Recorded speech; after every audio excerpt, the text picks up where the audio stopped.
students. In previous lectures, we studied linear equations. How to solve linear equations? We saw two methods. Elimination by equating coefficients and elimination by substitution.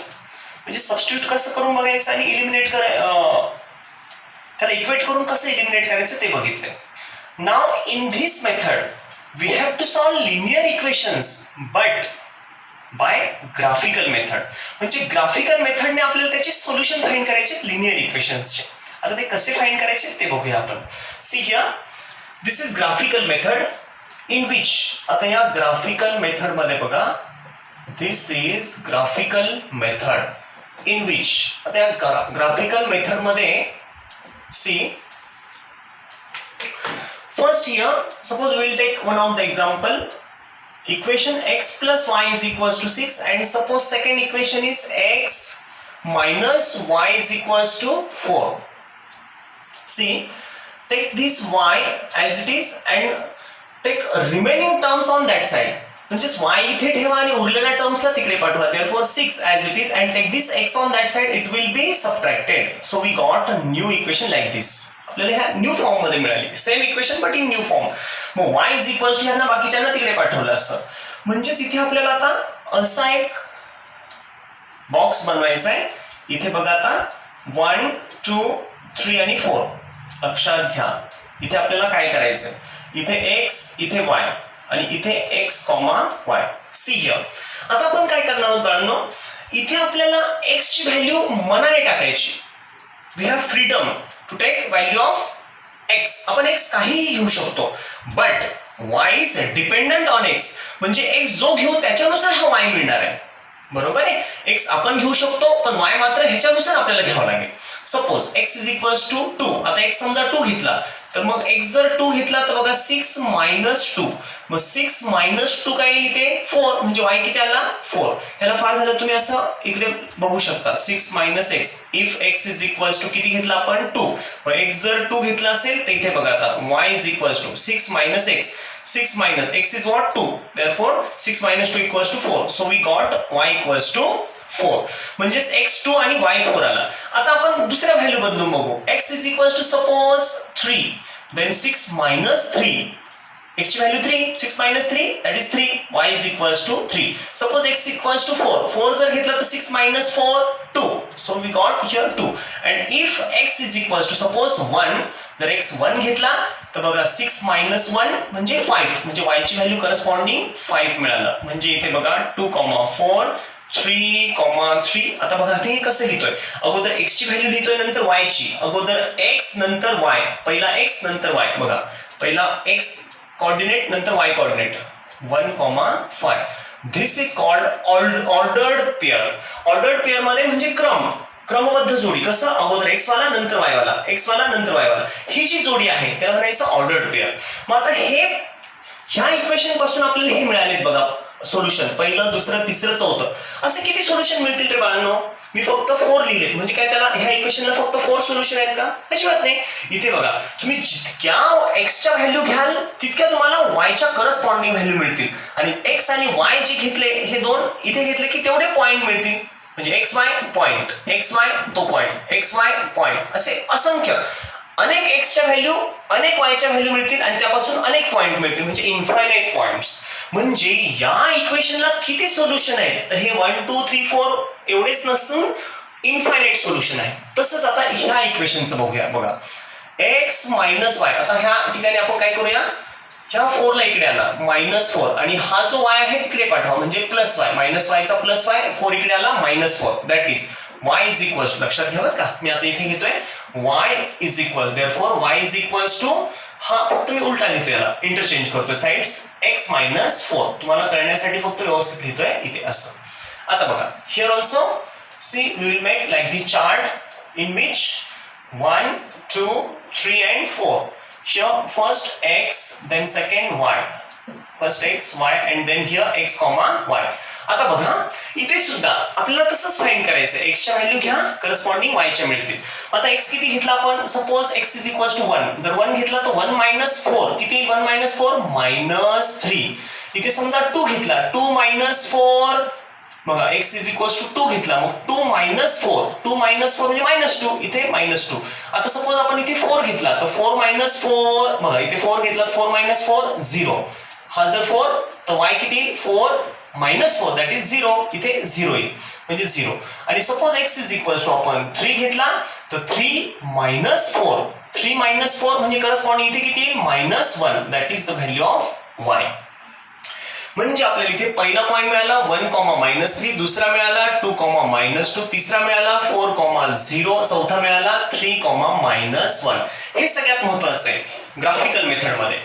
दिलेला equation त्याच्यापासून असे 4 points मिळवायचे, दिलेल्या equation पासून असे 4 points मिळवायचे.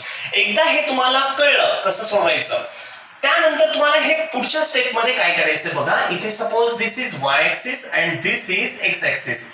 आता ह्याच्यासाठी तुम्हाला ग्राफची गरज आहे बघा. Graph paper 0 suppose here origin 1 2 3 4 and 5. Here suppose 1 2 3, here 4, here -1 -2 -3 and -4 like this. इथे बघा -1 -2 -3 आणि -4 असे आपण हे घेतलं. इथे स्केल लिहायला विसरायचं नाही. इथे सांगायचं ऑन एक्स ऍक्सिस काय असेल ते लिहा, ऑन वाय ऍक्सिस तुम्ही जेवढं घेताय 1 सेंटीमीटर इज इक्वल टू जे काही घेतलं ते इथे मेन्शन करा.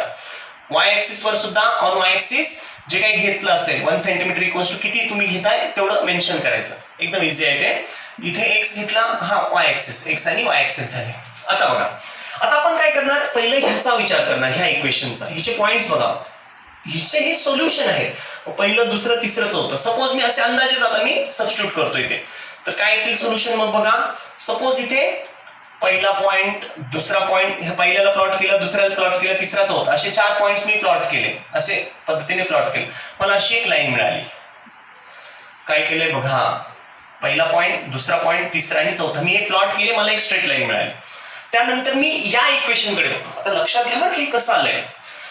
ह्या इक्वेशनचे हे सोल्युशन, पहिलं दुसरं तिसरं चौथं, हे सोल्युशन म्हणजेच ऍक्च्युली ते पॉइंट्स. मग हा पॉइंट उचलला, इथे प्लॉट केला, दुसरा तिसरा, असे 4 पॉइंट प्लॉट केले, त्यांना जोडलं, ती लाईन मिळाली. म्हणजे इक्वेशन पासून सोल्युशन म्हणजेच पॉइंट्स आणि पॉइंटला जोडलं म्हणजे लाईन. म्हणजे या इक्वेशनची ही काय बनली, लाईन. म्हणून तर तिला लिनियर इक्वेशन म्हणतात, कारण तिच्यापासून लाईन मिळाली. आता नेक्स्ट असंच इथे करणार आपण. हे 4 पॉइंट्स आपण प्लॉट करणार इथे 1 2 3 4. हे जर आपण असे प्लॉट करत गेलो 1 2 3 4 असं, तर हे असे जर जोडले आपण इथे बघा, इथे जर असं जोडलं तर आपल्याला ह्याच्यापासून सुद्धा एक इक्वेशन मिळेल, एक लाईन मिळेल. मग पहिली बघा ही x प्लस ही पहिली लाईन बघा, x plus y is equals to 6 and here x minus y is equals to 4. पहिली इक्वेशनची पहिली लाईन, दुसऱ्या इक्वेशनची दुसरी लाईन. मग आता लक्षात घ्या, या ठिकाणी या इक्वेशनचे सोल्युशन किती, एकटीचे ह्याच्या. तर या इक्वेशनवर जितके पॉइंट तितके सोल्युशन तिच्याकडे आहेत. हिच्याकडे सुद्धा बघा, जितके तिच्याकडे पॉइंट्स आहेत तितके तिचे सोल्युशन झाले. पण आपल्याला ह्या दोघींचं कॉमन सोल्युशन पाहिजे, दोघींमध्ये एकच सोल्युशन. ते कसं येईल बघा, मग हिच्यावरचा पॉइंट आणि हिच्यावरचा पॉइंट कॉमन पाहिजे, तो तर इथंच आहे फक्त एकाच ठिकाणी. म्हणजेच see we got here this common point which is the point of intersection of these two lines. म्हणजे या दोन लाईनचा पॉइंट ऑफ इंटरसेक्शन जो आलाय तो हा point. That is what, suppose इथं 5 आणि इकडे 1, म्हणजेच हा मिळाला 5, 1. हे जे 5, 1 आलंय, this is solution of this 2 equation. ह्या 2 इक्वेशनचं ते सोल्युशन झालंय. आता तुम्ही म्हणणार कसं काय सोल्युशन, चेक करा. टेक दिस 5 1, x 5 आणि y 1. 5 plus 1 6, 5 minus 1 4. म्हणजे बघा LHS equals to RHS, LHS RHS equal. म्हणजेच काय झालं, या 2 इक्वेशनचं हे कॉमन सोल्युशन झालं. आलं लक्षात. And that is the graphical method. काय केलं आपण ग्राफिकल मेथड मध्ये, लक्षात घ्या, पहिलं इक्वेशन घेतलं, त्याचे 4 पॉइंट्स काढले, दुसरं इक्वेशन त्याचे 4 पॉइंट्स काढले, हे 4 पॉइंट प्लॉट केले, एक लाईन मिळाली, दुसरे 4 पॉइंट प्लॉट केले, दुसरी लाईन मिळाली, आणि त्या दोन्हींचं जे पॉइंट ऑफ इंटरसेक्शन आलं, that is the solution of these 2 equations. Okay, now we will see the next. Now we will see the next equation. See here. आता नेक्स्ट इक्वेशन आपण घेऊया. तिथे तुम्हाला आणखी मला आयडिया द्यायची आहे कशा पद्धतीने आपल्याला ते सॉल्व्ह करता येईल. बघा, आता काही इक्वेशन हे इझिली आपण त्याच्या व्हॅल्यू सबस्टिट्यूट करू शकतो, पण काही इक्वेशन समजा असे असू शकतात. See suppose 3x minus, see here 3x minus 4y is equals to suppose 3x minus 4y is equals to minus 7. This is first equation and suppose second equation is here. हे पहिले equation झालं आणि दुसरं equation आपण घेऊया suppose 5x minus 2y is equals to 0 अशा टाइपचं एखादं equation घेतलं. आता बघा बरं का इथे आपण काय करणार आहे 3x आता हा 4y तिकडे पाठवा 7 ला इकडे घ्या म्हणजे -7 इकडे आला +7 and take this -4y on that side that will become +4y here. -7 is here. Then take this 4 on this side. It is multiplying here. It will divide here. Therefore 3x plus 7 upon take this 4 here. That is upon 4. That is equals to y. म्हणजेच आपल्याला हे या ठिकाणी एकटा y राहिला आणि बाकीचे सगळे इकडे आले. त्याला फक्त आपण इंटरचेंज करून घेऊ. मग कसं येईल बरं ते इंटरचेंज केलं तर इथे मी डायरेक्टली लिहितो y is equals to 3x plus 7 upon 4. म्हणजे मी हे जे असं होतं ते असं लिहिलं म्हणजे जेणेकरून आपल्याला आता सोपं जाईल. बघा आता इथे काय करायचं लक्षात घ्या सगळ्यात महत्त्वाचं आता तुम्हाला हे पॉइंट्स कसे प्लॉट करायचे ते कळलं पाहिजे. फर्स्ट दिस इज बघा आता 1 2 3 and 4 आपल्याला 4 पॉइंट्स पाहिजे. First x then y and here x, y. आता बघा आता या व्हॅल्यू घेताना तुम्हाला एक काळजी घ्यायची बाळांनो. जर समजा आता ऍक्च्युली ह्या ठिकाणच्या व्हॅल्यू कशा येतील आता हे थोडंसं तुम्हाला अवघड वाटेल पण एवढं एकदा तुम्हाला कळलं की त्या टाइपचे सगळे तुम्हाला जमतील मग ह्याच्यापेक्षा अवघड कुठलंच नाही. आता बघा suppose x is equals to आपण 0 घेतला x इक्वल्स टू 0 तर बघा 3 into 0 हा 0 बनला 0 plus 7 7 म्हणजे फक्त 7 upon 4. जर x 0 घेतला तर y आला 7 upon 4. बघा बरं आता 7 upon 4 ला प्लॉट करता येईल का आपल्याला हे तर फ्रॅक्शन आले 7 upon 4 ला जर आपण सॉल्व्ह करून बघितलं 7 upon 4 तर बघा 4 1 जा 4 3 उरले पॉइंट दिला 30 4 7 चा 28 2 उरले 4 5 चा 20 म्हणजे 1.75 येईल का आपल्याला प्लॉट करता एवढं व्यवस्थित नाही येणार. त्या जर असं आलं बघा 1.5 आला हा प्लॉट करू शकतो आपण कारण ह्यामध्ये बघा 0 to 1 एवढं 0 to 1 आणि 1 to सपोज इथे 2 असेल इथे 1 इथे 2 तर 1.5 जर असेल तर आपण इथे 1 पासून इथे अर्ध्या ह्याच्यावर एवढा 1 अर्धा म्हणजे 1.5 एवढा आपण घेऊ शकतो. 2.5 घेता येतो 3.5 म्हणजे 3 आणि 4 च्या मधला ती जी फेंट लाईन असते तिथे. पण अशा टाइपचे जर हे फ्रॅक्शन आले तर आपल्याला अवघड जातं. मग काय करायचं बघा मग नंतर अडचणीत पडण्यापेक्षा सुरुवातीलाच पॉइंट्स घेताना काळजी घ्यायची. मग काय करायचं बघा आता तुम्हाला एक सिंपल वे सांगतो मी कसं करायचं इथे. तुम्ही काय करायचं जनरली 0 plus 1 घेऊन बघा ह्याच्यात अगोदर 0 घेऊन बघा होतंय का त्याचे 0 घेतल्यानंतर तुम्हाला करस्पॉन्डिंग जो y आहे तो इंटेजर मिळाला पाहिजे व्यवस्थित नंबर आला पाहिजे जो आपल्याला प्लॉट करता येईल व्यवस्थित तो. आता 0 घेऊन बघा नसेल +1 घ्या तो नाही आला -1 घेऊन बघा तो पण नाही आला 2 घ्या नाही आला -2 घेऊन बघा नाही आला 3 घ्या नसेल आला -3 घ्या असं करत करत 4 -4 5 -5 6 आणि -6 ह्या सगळ्या व्हॅल्यू पटपट सबस्टिट्यूट करून बघायचे. ह्याच्या अगोदरच तुम्हाला आन्सर मिळून जात असतं. सुरुवातीला शक्यतो 2-3 पर्यंतच तुम्हाला सगळ्या व्हॅल्यू मिळतील नाही मिळालं तर पटपट आणि ओरली कॅल्क्युलेट करायचं त्याला फार वेळ नाही. ह्याची जेवढी तुम्ही प्रॅक्टिस कराल तेवढं तुम्हाला ते आणखी सोपं वाटायला लागेल. आता मी तुम्हाला प्रॅक्टिकली दाखवतो. इथे मी 0 घेऊन बघितला तर 3 into 0 0 plus 7 म्हणजे 7 upon 4 नाही जमत मग 0 कॅन्सल करा तो नका घेऊ. +1 घेऊन बघा 3 1 जा 3 आला +7 आता इथे मी घेतो बरं x is equals to suppose 1 घेतला +1 मग 3 1 जा बघा 3 1 जा 3 प्लस हा 7 जसाच्या तसा आणि अपॉन ला हा 4. आता बघा बरं किती येते 3 1 जा 3 + 7 7 + 3 10 अपॉन धिस 4 म्हणजेच 4 2 जा 8 इथे काय येईल बघा 4 2 जा 8 2 उरले 4 5 जा 20 म्हणजे 2.5 म्हणजे जर आपण x is equals to हा इथला 1 घेऊन बघितला तर y किती मिळाला करस्पॉन्डिंग 2.5 प्लॉट करता येतो 2 च्या वर आणि 3 च्या मध्ये 2 आणि 3 च्या मधला तो 0.5 म्हणजे ते बघा 1,2.5 मिळाला. ओके आता -1 घेऊन बघा तर -1 जर घेतला तर बघा बरं इथे जर -1 घेतला तर 3 1 जा 3 म्हणजे -3 7 -3 म्हणजे 4 मग 4 upon 4 1 अरे जमतंय म्हणजे -1 जर घेतला तुम्ही करून बघायचं हा खाली व्यवस्थित तर 3 1 जा 3 -3 7 -3 4 म्हणजे 4 upon 4 1 म्हणजेच आपल्याला -1,1 मिळालं. आता हे 0 कॅन्सल झाला पण 1 आणि -1 चालले आपल्याला घेतले. आता 2 घेऊन बघा 2 जर इथे घेतला 3 2 जा 6 6 + 7 13 13 upon 4 ते तर इंटेजर मध्ये जातं, मग नको आपल्याला 2 नको. -2 घेऊन बघा. 3 2 जा 6 -6 7 -6 1 1/4 तो पण नाही चालणार, 1/4 नको. आता 3 घेऊन बघा. इथे 3 3 जा 9 3 3 जा 9 9 + 7 16 16 आले. मग 16/4 16/4 जमतंय. 4 4 जा, याचा अर्थ आपल्याला ही व्हॅल्यू चालेल. 3 जर घेतला आपण इथे तर 3 घेतल्यामुळे बघा इथं काय येणार आहे, वर 16 येतील खाली 4 4 4 जा म्हणजे हा 4 आला.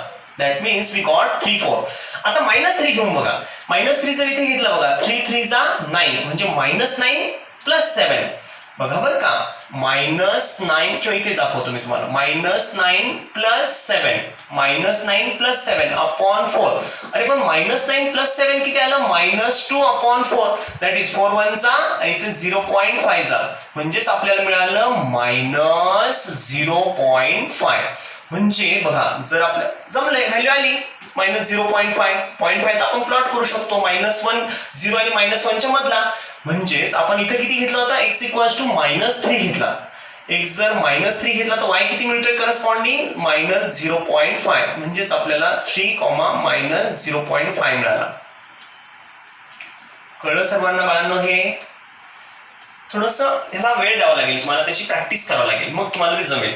जशा पद्धतीने आता इकडे आपण हे फाइंड केलं तसंच आता हे दुसरं सुद्धा इक्वेशन तसेच त्याचे 4 पॉइंट्स फाइंड करायचे. या इक्वेशन पासून हे 4 पॉइंट्स त्याची एक लाईन, या दुसऱ्या इक्वेशन पासून परत 4 पॉइंट त्याची दुसरी लाईन, आणि त्या दोन लाईन जिथे इंटरसेक्ट करतील that is the solution of this 2 equations. तेच त्यांचं सोल्युशन. आता इथे कसं करता येईल बघा.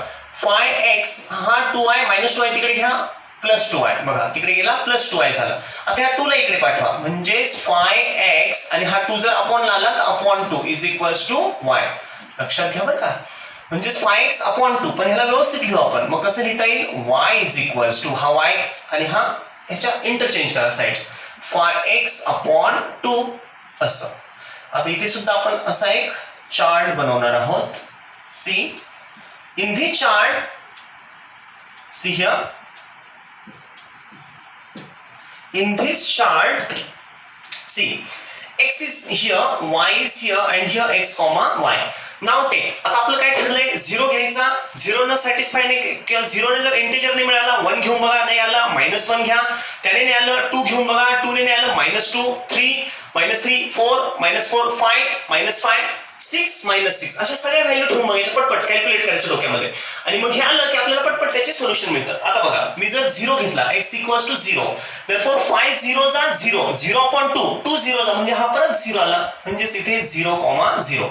आता सपोज आपण 1 घेतला, x = 1 बघा बरं का. 5 1 जा 5 म्हणजे इथे वर आला 5 आणि खाली हा 2 ने त्याला जर डिवाइड केलं तर 2 2 जा 2 5 जा म्हणजे 2.5 अडीच, ह्याचा अर्धा 2.5 आला, म्हणजेच 1,2.5 दुसरा आला. आता 1 झाला. आता -1 घेऊन बघा. इथे जर -1 घेतला 5 1 जा म्हणजे इथे -5 -5/2 ह्याचं जर डिवाइड केलं त्याचं बघा आपण घेतला किती -1. x = -1 जर घेतला तर करस्पॉन्डिंग y किती मिळतोय -2.5. 1 + 1 घेतला आपल्याला हे मिळालं, -1 घेतला त्याचे निगेटिव्ह मिळणार, म्हणजेच -1, -2.5. आता आपण सपोज x = 2 घेऊन बघू. 2 आता बघा बरं, 5 2 जा 10 10/2 2 5 जा म्हणजे हा किती आला, y 5 आला, म्हणजेच 2,5. हे व्यवस्थित सोडून बघा घरी, त्याची वारंवार प्रॅक्टिस करा. एकदा तुम्हाला त्याची प्रॅक्टिस झाली, व्यवस्थित कळलं की नंतर तुम्हाला काहीच अवघड वाटणार नाही. तर अशा पद्धतीने आपल्याला ह्या इक्वेशनचे 4 सोल्युशन, या इक्वेशनचे 4 सोल्युशन, हे पॉइंट्स प्लॉट करून एक लाईन बनवा, ह्याची दुसरी लाईन बनवा. पहिली लाईन अशी आली, दुसरी लाईन अशी आली, त्यांचा पॉइंट ऑफ इंटरसेक्शन जो काही येईल that is the solution of this 2 equation. This point is common to both lines. या दोन लाईनचा हा कॉमन पॉइंट म्हणजे त्यांचं common solution, that is the solution of this 2 equations. कळलं बाळांनो?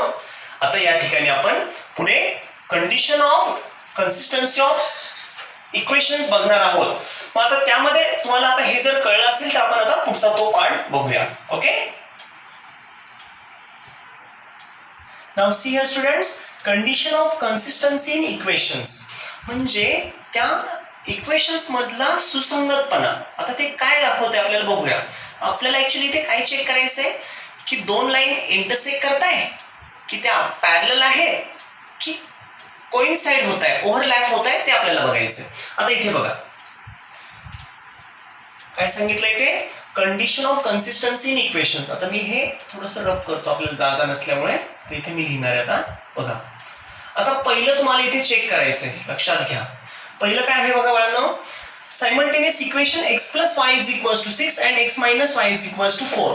आता पहिलं काय करायचं इथे, मी असं लिहितोय बघा, a1x plus b1y is equals to c1. हे आपलं जनरल फॉर्म झालं, फक्त मी c1 ला तिकडे नेलं.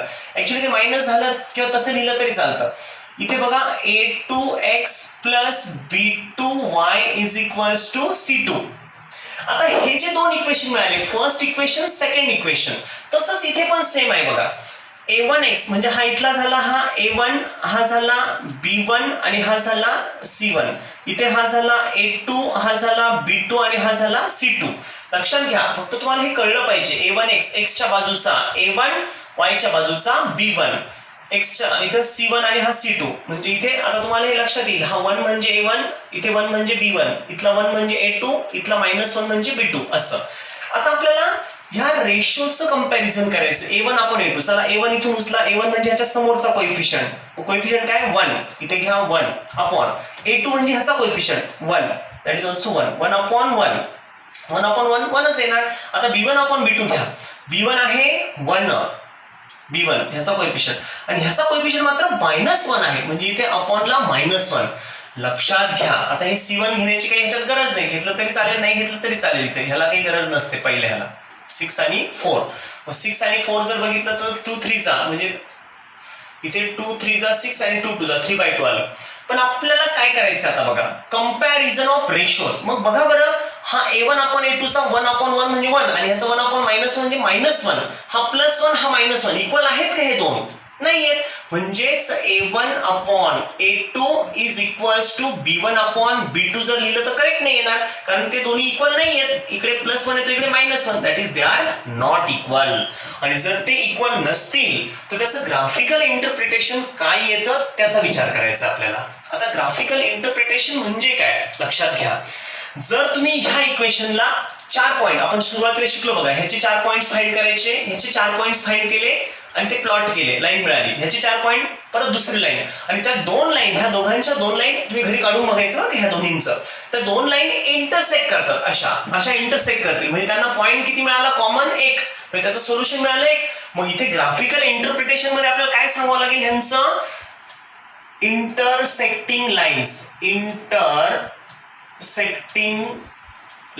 त्या लाईन्स कशा मिळाल्या, इंटरसेक्टिंग. बघा ह्या इंटरसेक्ट होत आहे, अशा लाईन इथे मिळाल्या, म्हणजे ग्राफिकल, त्याचं ग्राफ काढून आपण सांगणार आहोत. आणि अल्जेब्रिक इंटरप्रिटेशन काय येईल त्याचं, जर त्या इंटरसेक्ट करत असतील तर त्यांना पॉइंट किती कॉमन, त्यांना सोल्युशन किती 1, म्हणजे इथं म्हणायचं only one common solution, only one common solution. आता तुम्हाला लक्षात येईल बघा, आता मी अगोदर काय सांगितलं, ह्याची तुम्ही ग्राफ प्लॉट करा आणि मग हे ठरवा.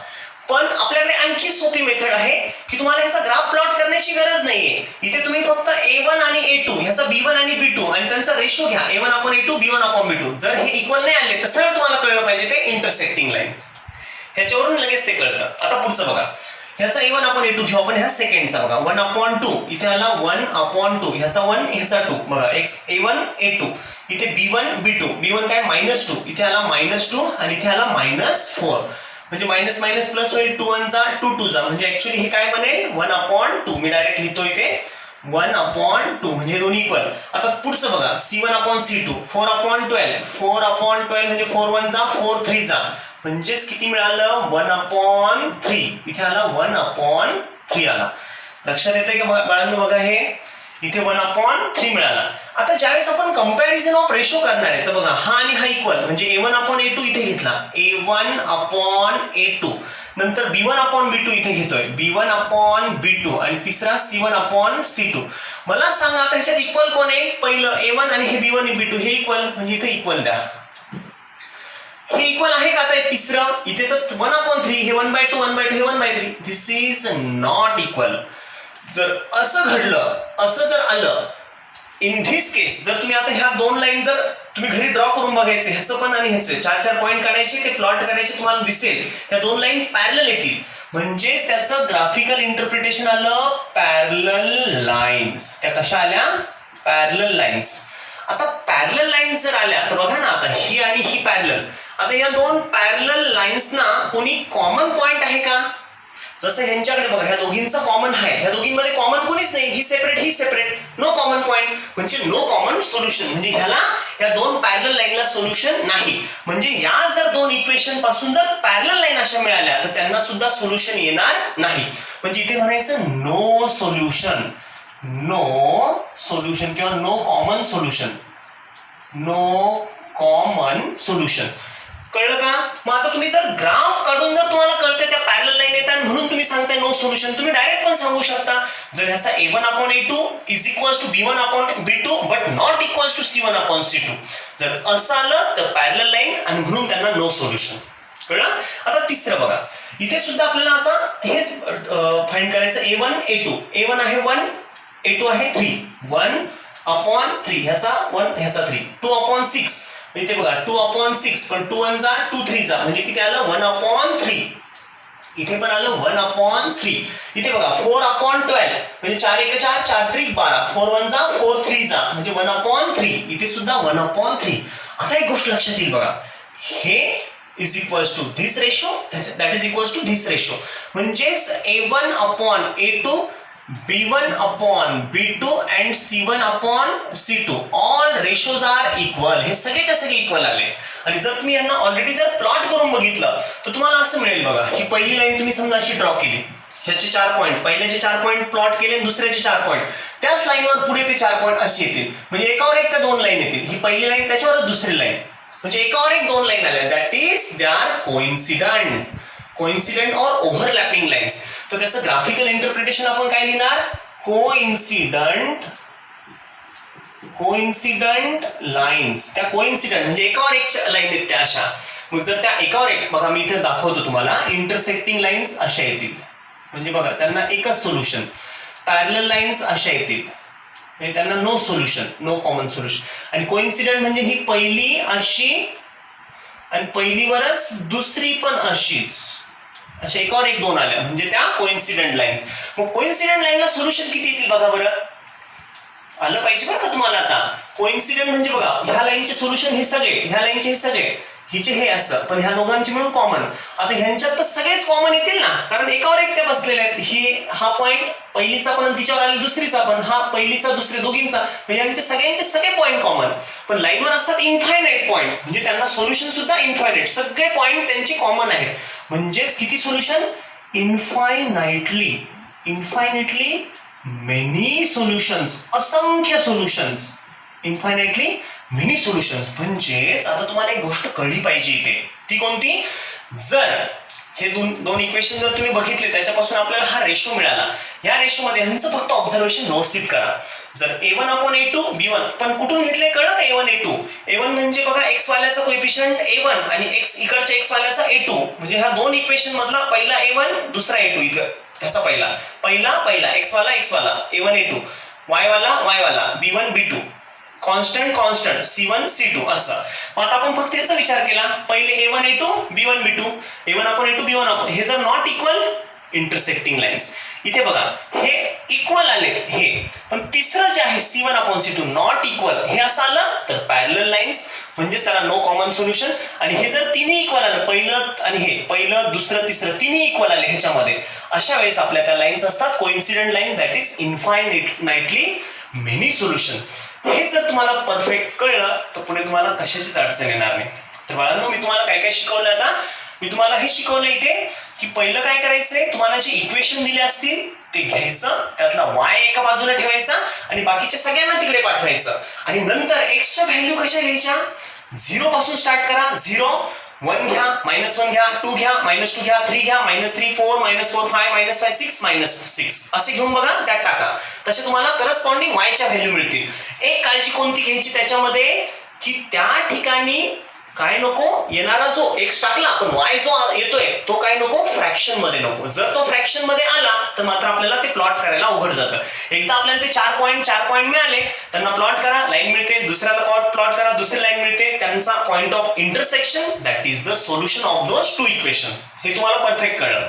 आता त्यानंतर बघा, त्यानंतर मी तुम्हाला या ठिकाणी ते पॉइंट प्लॉट करून तुम्हाला सांगितलं त्या दोन्हींचं. पण आता हे सगळ्यात महत्वाचा पार्ट तुम्हाला लक्षात ठेवायचा आहे. सपोज हिअर a1/a2 हे जर नॉट इक्वल इंटरसेक्टिंग लाईन्स, हे इक्वल, हे पहिले दोन इक्वल पण तिसरा नॉट इक्वल, पॅरलल लाईन्स, तिन्ही इक्वल कोइन्सिडेंट लाईन्स, आणि त्याच्यानुसार मग ते करस्पॉन्डिंग. ह्याचा व्यवस्थित स्टडी करा, व्यवस्थित लिहून बघा, त्याच्यावर विचार करा, आणि मग तुम्हाला ह्या सगळ्या कॉन्सेप्ट एकदा डोक्यात बसल्या की मग त्याचे क्वेश्चन सॉल्व्ह करा. ओके, तर आज आपण इथे थांबूया स्टुडंट्स. राहिलेला पार्ट आपण नेक्स्ट लेक्चर मध्ये घेऊया. Okay, thank you students.